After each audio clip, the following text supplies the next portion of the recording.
ದಾನಮ್ಮ ಬಸವೇಶ್ವರ್ ನೋಡ್ಬೇಕು ಅನ್ನೋ ಮಹದಾಸೆಯನ್ನು ಇಟ್ಕೊಂಡು ಕಲ್ಯಾಣಕ್ಕೆ ಹೋದ್ಲು. ಆದ್ರೆ ದಾರಿಲಿ ರೋಗದಿಂದ ನರಳ್ತಾ ಇದ್ದ ಬಡವಿಯೊಬ್ಬಳ ಸೇವೆ ಮಾಡ್ತಾ ಅವಳ ಗುಡಿಸಲಲ್ಲೇ ನಿಂತಳು. 4-6 ವರ್ಷಗಳಿಂದ ತಲೆಮರೆಸ್ಕೊಂಡು ಹೋದ ಆಕೆಯ ಗಂಡನನ್ನು ಹುಡುಕಿಸಿ ಕರ್ಕೊಂಬಂದು ಸೇರಿಸಿ ಯಾವತ್ತೂ ಈ ತಪ್ಪು ಮಾಡಬೇಡಿ ಅಂತ ಹೇಳಿ ಹರಸಿದ್ಲು. ಆ ದಂಪತಿಗಳು ಆವತ್ತಿನಿಂದ ಕೊನೆಯವರೆಗೂ ದಾನಮ್ಮನ ಸೇವೆಯಲ್ಲೇ ನಿರತರಾಗಿದ್ರು. ಹಸಿದು ಬಂದವರಿಗೆ, ಸಾಧು ಸಜ್ಜನರಿಗೆ ನಿತ್ಯ ದಾಸೋಹ ಮಾಡ್ತಾ ಇದ್ಲು. ಈ ದಿನನಿತ್ಯದ ಕಾಯಕವನ್ನ ಮಹಾಶರಣ ಮೋಳಿಗೆ ಮಾರಯ್ಯನವರು ಮರೆಯಲ್ಲಿ ನಿಂತ್ಕೊಂಡೇ ನೋಡಿ ಆನಂದ ಪಡ್ತಾ ಇದ್ರು. ದಾನಮ್ಮನಿಂದ ಸೇವೆ ಪಡ್ಕೊಂಡವರು ಕಾಣಿಕೆ ಏನಾದ್ರೂ ಕೊಟ್ರೆ ಅದನ್ನ ಮತ್ತೆ ದಾನಮ್ಮ ಬೇರೆಯವರಿಗೆ ದಾನ ಮಾಡ್ತಾ ಇದ್ರು. ಅವ್ರು ಏನು ಕಾಣಿಕೆ ಕೊಟ್ರು ಅಂತ ಕೂಡ ನೋಡ್ತಾ ಇರ್ಲಿಲ್ಲ.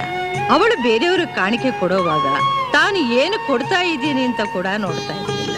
ಮಣ್ಣಾದರೂ ಅವರದೇ, ಹೊನ್ನಾದರೂ ಅವರದೇ ಅನ್ನೋ ಉದಾತ್ತ ಭಾವನೆ ಅವಳಲ್ಲಿ ಮನೆ ಮಾಡಿತ್ತು.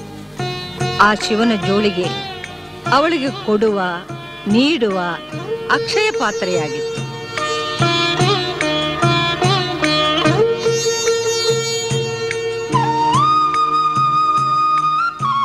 ಹೀಗೆ ಅವಳ ಸೇವೆ ನಿರಂತರವಾಗಿ ನಡೆಯುತ್ತಿದ್ದಾಗ ಒಂದು ದಿನ ರಾತ್ರಿ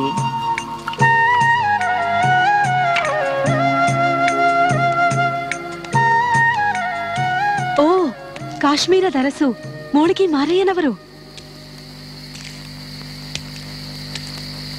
ತಮ್ಮ ದರ್ಶನದಿಂದ ಧನ್ಯಳಾದೆ ತಂದೆ.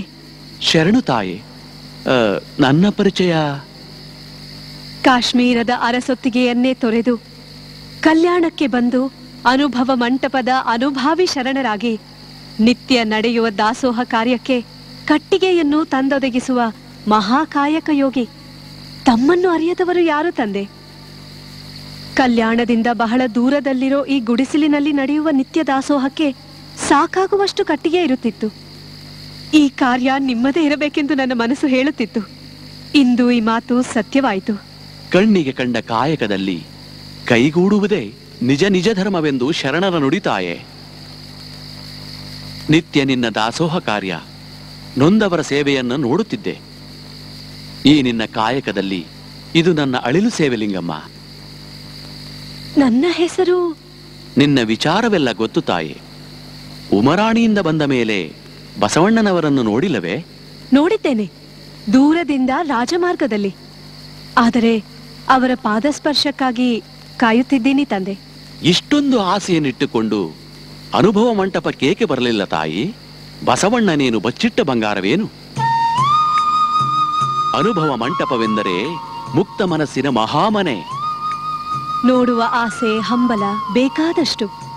ಆದರೆ ಆಸೆಗಿಂತ ಸೇವೆಯೇ ಮುಖ್ಯವೆಂದು ನನ್ನ ಆತ್ಮ ಹೇಳಿತು.